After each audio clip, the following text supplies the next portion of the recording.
Mr. President, Your Eminence, distinguished friends, my first trip to Washington in my capacity as Prime Minister coincides with the celebration in the White House of the anniversary of the independence of Greece. So let me first of all thank President Obama for inviting me here today in order to participate in this commemorative ceremony. Together we celebrate the proud heritage of Greek Americans. Together we recognize the long-standing friendship between Greece and the United States, and together we reaffirm our common values and principles, our shared desire for freedom, democracy, peace, stability, human rights, and the rule of law around the world. Mr. President, although democracy was born in my country, we have no, nor do we desire to have any patent on it. The concept of democracy has become part of worldwide heritage, part of a common wealth for all of humanity. We can, and we do, however, feel great pride when democracy flourishes. And your country and your personal journey has inspired, given life to the concept of democracy in today's world. Your country has also been inspired by our common democratic heritage, as Thomas Jefferson, John Adams, James Madison, and all the other founding fathers of this great nation successfully set up a social and political system of which you and your fellow citizens can be proud of. In the same unfaltering way, the first Greeks who aspired to freedom and liberty at the outbreak of the War of Independence in 1821 have in their turn sought and found a noble pattern in the struggle of the American people for their independence. Allow me to pay tribute to those Americans who traveled across the waters to Greece to fight as Philhellenes for our struggle for freedom. Mr. President, I should like to commend in this solemn moment His Eminence Archbishop Demetrios for his commitment to the mission bestowed on him and his very important work as a spiritual leader of the Greek Americans. He is successfully leading the Greek American community to contribute to the prosperity of this great nation.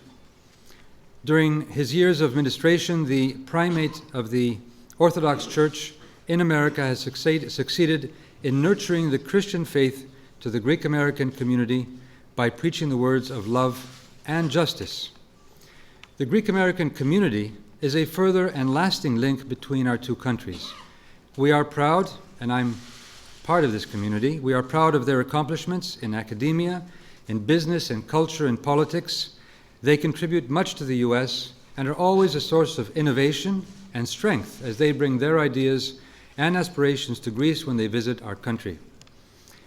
And they know very well that though Greece today may be facing problems, it remains a most hospitable country, philoxenia, an ancient concept which holds true for all in Greece today.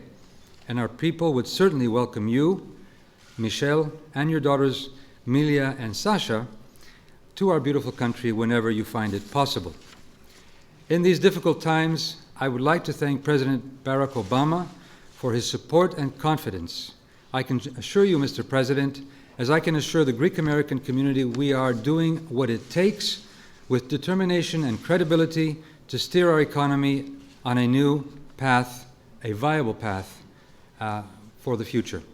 Revamping our public administration, health and education system, our tax system, cutting down bureaucracy, opening up for investment, particularly in areas such as the green economy and tourism, but also furthering our strategic role for peace and stability in the Balkans and promoting solutions to conflicts that have festered for long, such as in Cyprus and in Greek-Turkish relations.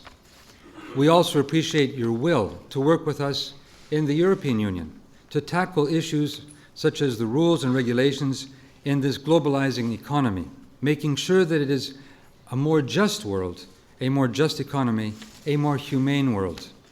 In that, Mr. President, let me quote, "Injustice anywhere is a threat to justice everywhere," said by Martin Luther King in his famous letter from Birmingham jail.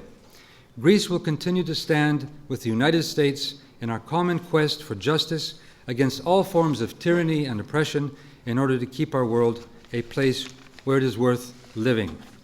Thank you very much, and I now have the honor to invite His Eminence, the Archbishop. Archbishop, it's very nice to be here with you.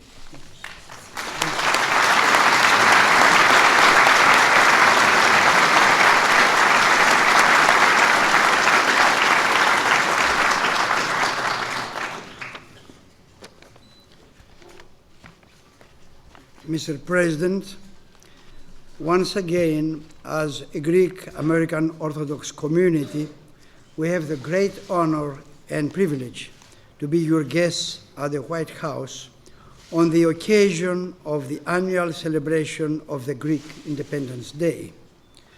We are deeply grateful for your kindness and for your commitment to pursue what St. Paul, in his letter to the Philippians, describes as whatever is true, whatever is honorable, whatever is just, whatever is pure, whatever is lovely, and whatever is gracious. It is exactly in the spirit of these words of St. Paul that we experience this celebration at the White House today. We are also happy to have with us, an honor to have with us, the Prime Minister of Greece, Mr. George Papandreou, and his wife, Mrs. Ada Papandreou. Mr. Prime Minister, I'm very honored by your very, very kind words. This is the first time ever, Mr. President, that the Prime Minister of Greece is present in a celebration of Greek Independence Day at the White House. And the fact that the First Lady, Mrs. Michelle Obama, is here also for the first time for a First Lady certainly enhances the joy of the day.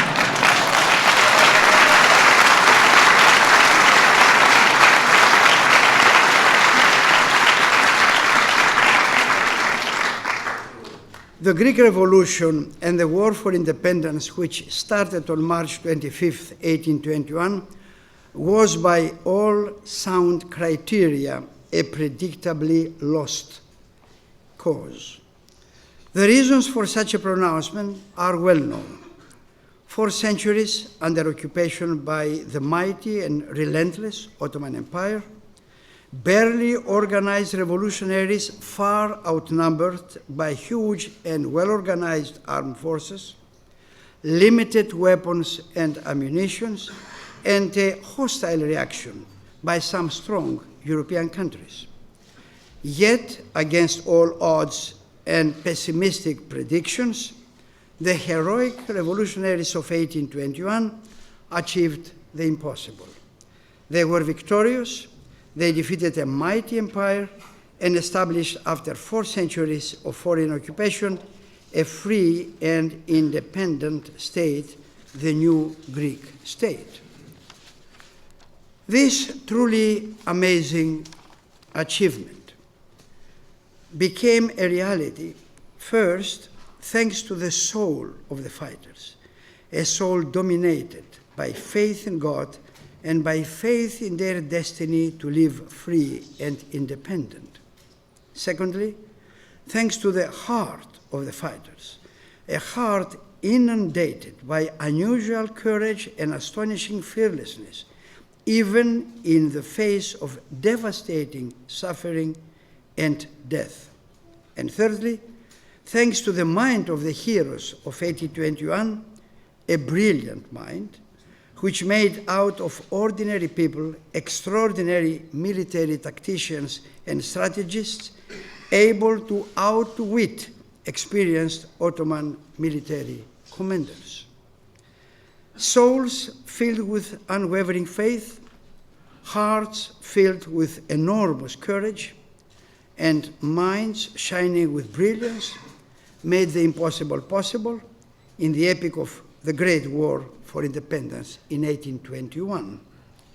Today, we pay homage to those heroic fighters of 1821, assisted by Philippines and American fighters too, and we honor their universal legacy for freedom, democracy, and independence.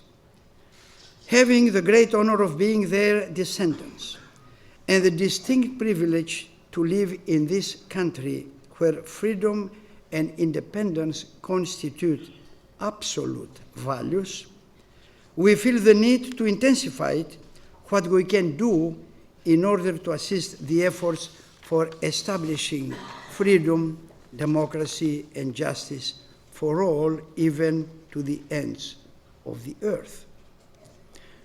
Mr. President, we are gratefully aware of and we are with you in your persistence and commitment to promote globally those absolute values, especially in the sensitive areas of the Far, the Middle, and the Near East Asia.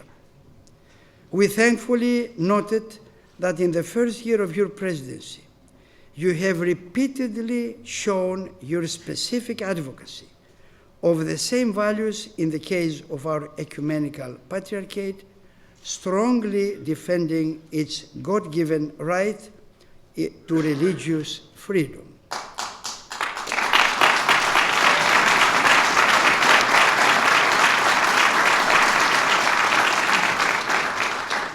We rely on your continued and dynamic support until, with the help of the omnipotent God, the expected good results are obtained. We also repeat our plea expressed to you in last year's celebration for your needed intervention in the still pending issues of the unification of Cyprus and of the appropriate name for the former Yugoslav Republic of Macedonia. Our plea for these issues is accompanied by our warm prayers for the leaders of our people and the people of Greece, the land which gave democracy and universal values to the world.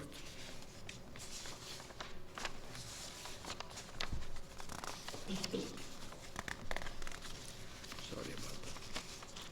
I'm missing a page. Let me help you out. No, I have. Right here. It's stuck there, yeah. Thank you. It's hard when you're carrying a subject. That would be part of the celebration. Mr. President, on this occasion of celebration of the Greek Independence Day at the White House, we boldly declare that we count on your strong support. We also firmly assure you that you can count on our support in your noble efforts for promoting freedom, justice, and peace throughout the suffering areas of our planet.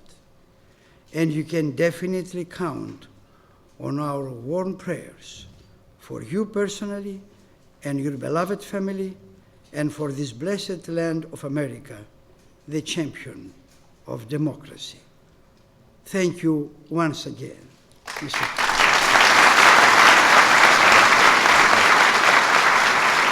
Thank you. Thank you, everybody. Thank you. Thank you. Thank you.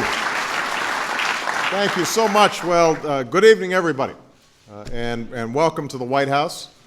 I can't imagine a better way to celebrate the independence of Greece than with the Prime Minister of Greece. So, Prime Minister Papandreou, to your lovely wife, Ms. Papandreou, we are honored by your presence here today. And we are pleased that you were able to bring your extraordinary delegation from Athens.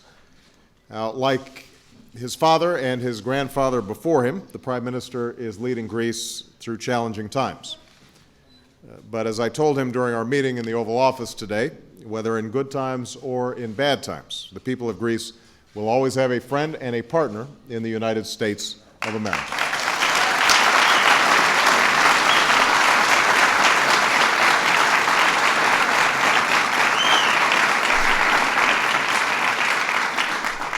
Thank you, Your Eminence, for your very kind introduction and for the wisdom and compassion that has always defined your ministry. Archbishop Demetrios marks his second decade guiding the Greek Orthodox Church and community in America, 4 decades as a bishop, and recently his 82nd birthday, and he is looking really good. So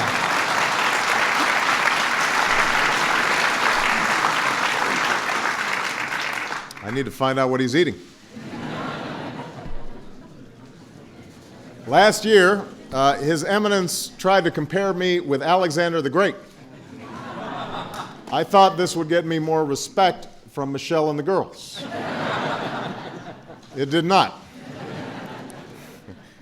They reminded me instead that Greek literature is full of very strong women.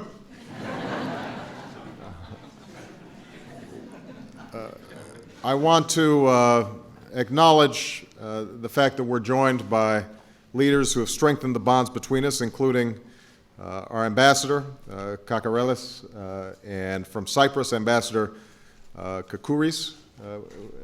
Please stand up. Do we have other ambassador there? We have some outstanding members of Congress who are here, and we've got at least one potential member of Congress. Alexei, stand up, from the state of Illinois.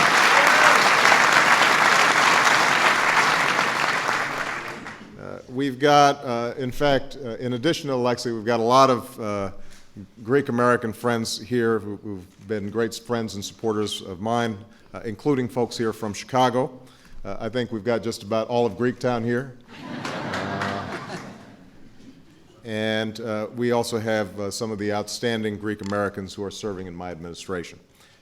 Now, Greek Independence Day isn't for another few weeks, but I'll be on a trip to Asia, so I appreciate you coming early. Not that Greeks have ever needed an excuse to celebrate, let's face it. But on that day, we'll remember how 189 years ago, another bishop stood up in a monastery in the mountains, raised the Greek flag, declared independence, and began the struggle to restore democracy to its birthplace. But on that day, we'll not only celebrate a singular moment in time, we'll be reminded of the spirit that has defined Greece and its people for all time. There's a concept that captures it, and it doesn't translate easily. It doesn't really have an equivalent in English, but it's a virtue that all of you know well because it's the very essence of being Greek, and you will forgive me if my pronunciation is just so-so. Philotimo, right? Literally, philotimo. Literally, it translates as love of honor. I love that concept, love of honor.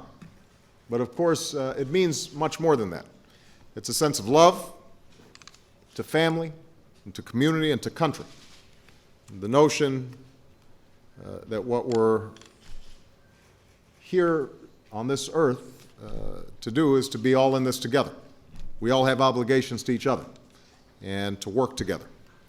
And so it was that the democratic example of a small group of city-states more than 2,000 years ago could inspire the founding generation of this country, that led one early American to imagine that the days of Greece may be revived in the woods of America.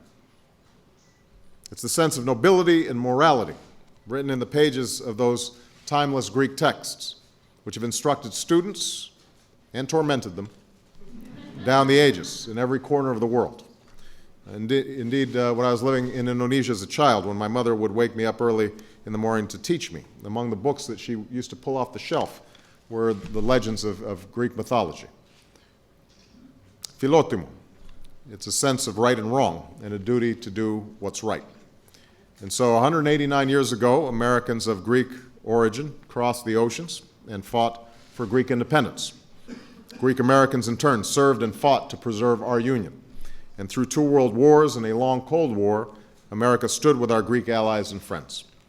And since the Prime Minister is here, let me acknowledge Greece's efforts to extend this security and stability in our time toward a just and final settlement in Cyprus, fully integrating the Balkans into Europe, and the Prime Minister's personal work to improve relations with Turkey. We thank you for your leadership.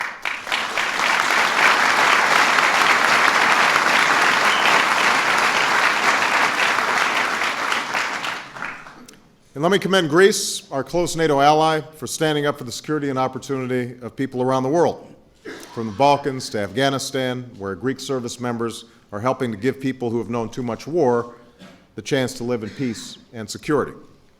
This solidarity continues today, whether it's the close counterterrorism efforts between our governments or the deep partnerships between our people. Indeed, as the Prime Minister and I discussed this afternoon, Greece's participation in the visa waiver program will strengthen security in both our countries And whether it's to do business or visit family and friends, it will now be easier for our Greek friends to visit the United States.